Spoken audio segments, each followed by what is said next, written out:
Hi, this is Eternal King here, bringing you another LOR video today. I wanted to talk about whether or not the most recent expansion has been a success. Originally when the expansion was announced, I believe that reception was quite muted. There wasn't a lot of excitement around the new cards, and in fact, most people were quite disparaging of the new card designs, and in fact, their evaluations were very poor, and they even publicly came out and said that I don't think these cards are very good. I think that was pretty much everyone's impressions except my own.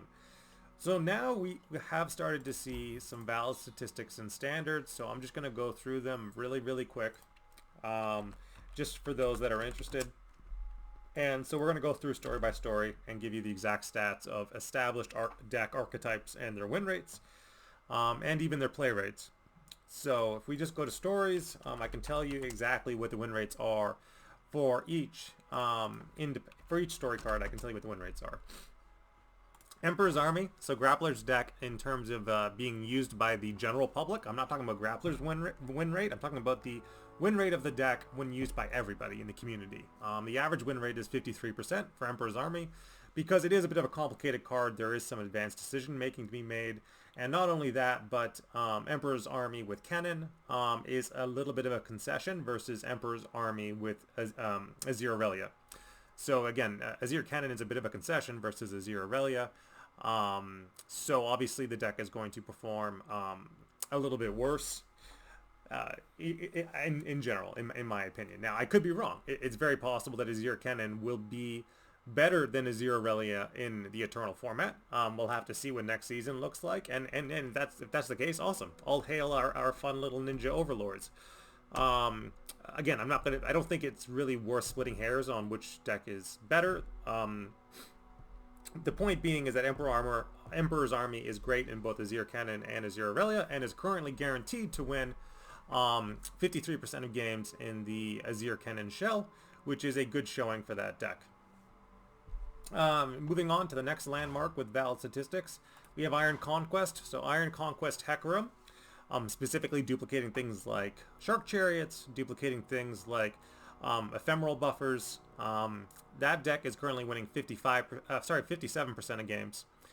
So it's actually the highest win rate of the new story cards. So Iron Conquest is a 57% win rate card when run in an ephemeral shell in the standard format specifically. So 57%, very good showing for this card, and even 53% for Emperor's Army is a very good showing for that card. Finally, we have Wings Giving.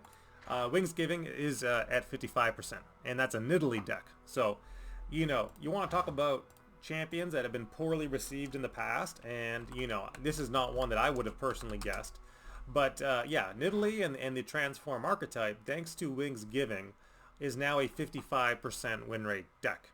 This is the secret meta that I was talking about. This is, kind of the interesting implications of these new story cards, where like not only do they improve certain archetypes and their win rate, things like Hecarim, which was like probably like 53% win rate before the new story was printed, and now is like 57%, which is better than Hecarim has been in a long time. Like that's really good, and it's all thanks to that value generator.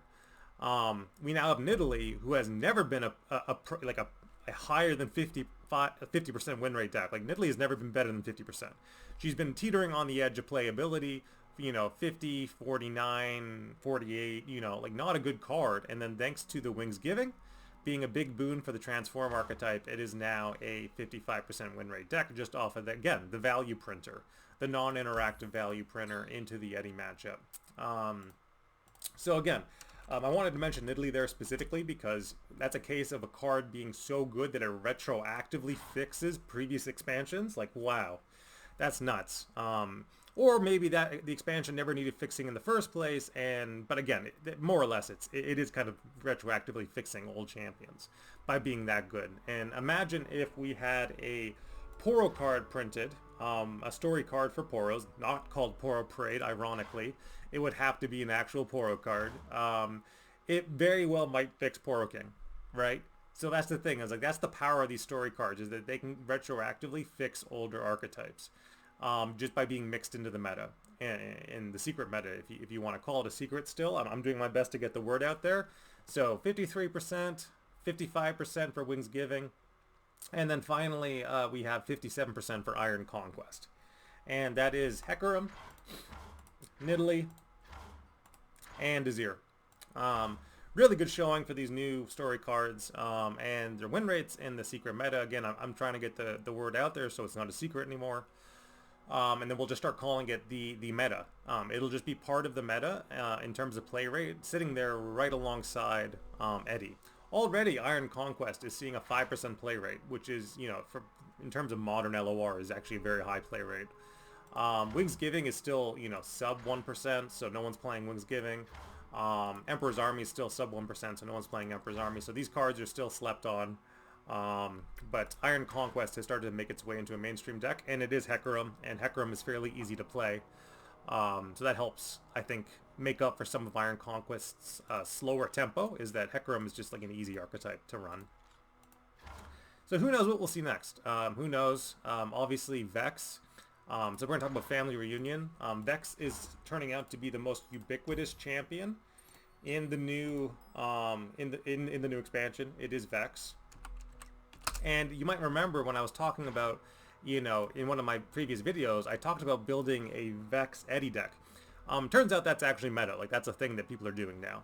They're actually running a three-way split between Vex, Eddy, and Nora. So that's one of the top decks in Standard as well now. So not only is the story cards proving to be meta, Vex is proving to be meta, and it also turns out to be a great Eddy pairing, which is something I literally talked about in a previous video. So again, for people who say that my predictions are kind of out there, it is basically exactly how the meta is shaping up. You know, I'm not sure how long LOR is going to continue as a card game, but as long as it does continue as a card game, I will give you more meta predictions and more card evaluations that are essentially pinpoint accurate for the way the game's going to develop. Because much like Sunny, and again, I don't talk about this a lot, but much like Sunny, I have been playing LOR for about 3 years now as well. Ever since Rising Tides came out, I have been building decks, and once rotation happened, I just focused on Eternal because that was the card game that I knew and loved, and I didn't really want it to change. So yeah, again, my perspective and insights on deck building are a little different. I used to build on out of cards. I build on Runeterra AR now. So you can check out Runeterra AR for all my decks under Eternal King there.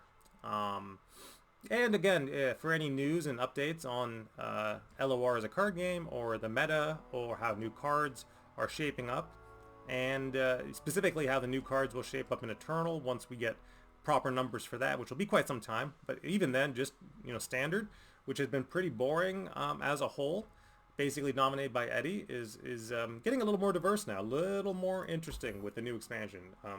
Standard, not quite so bad, because again, you have Nidalee at 55% with the Wings Giving, and like, that's just cool, right? Like, that's the kind of thing you would want to see from Standard since the beginning.